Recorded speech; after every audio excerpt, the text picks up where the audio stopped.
Locals here in Fayetteville and the mayor petitioned directly to the War Department to have a permanent garrison assigned to the arsenal to protect them from, I quote, similar acts of insurrection. An artillery company from Fort Hamilton, New York arrived, and among them was Lieutenant J.A. Delagno, who along with Captain Bradford would eventually surrender this arsenal to state militia forces at the beginning of the American Civil War. Sir, I have the painful duty to report to you that today a force of 1,050 troops of North Carolina appeared before this arsenal to demand the rendition of its possession to the state. It is impossible for me to convey to you the intensity of the excitement presently prevailing among all classes of the people of this region. Shortly after the surrender, Captain Bradford and Lieutenant Delagno resigned their commissions as federal officers and joined the Confederacy in a most striking and local representation of brother fighting brother. Delagno returned to command the arsenal as a Confederate officer, and Bradford, after being fatally injured in battle fighting for North Carolina, also returned to Fayetteville and was buried here in Cross Creek Cemetery in 1863. While their stories and ideals are forever immortalized at other sites in North Carolina, here we have the story of the women, children, free and enslaved African Americans that were left in Fayetteville to survive and adapt to the war at home.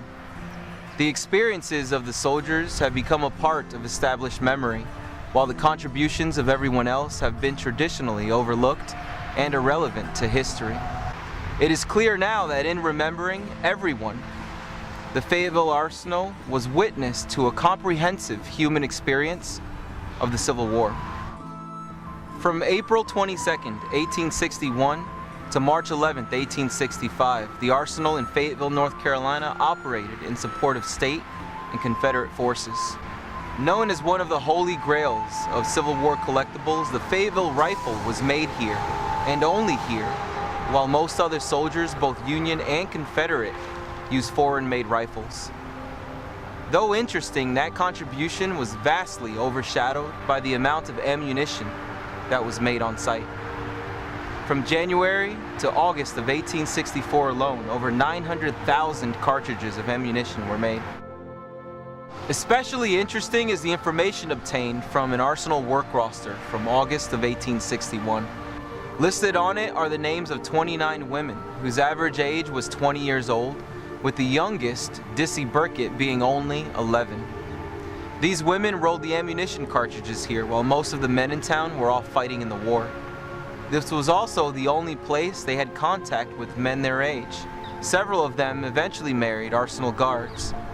Sisters Sarah and Charity Wright went on to marry soldiers on either side of the conflict. Again, another story of this unique American experience.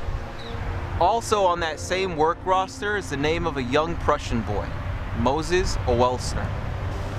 Local and federal census records show that he migrated from Pennsylvania and was just 13 years old when working at the arsenal. As a child, he only made $11.75 for a month's work, compared to $23.50 for Prince, a slave laborer, and $27 for John Martin, an adult white laborer. The work roster also includes the names of 22 enslaved men. Besides the details of their work and wages made for 1 month in 1861, we only have their first names to remember them by.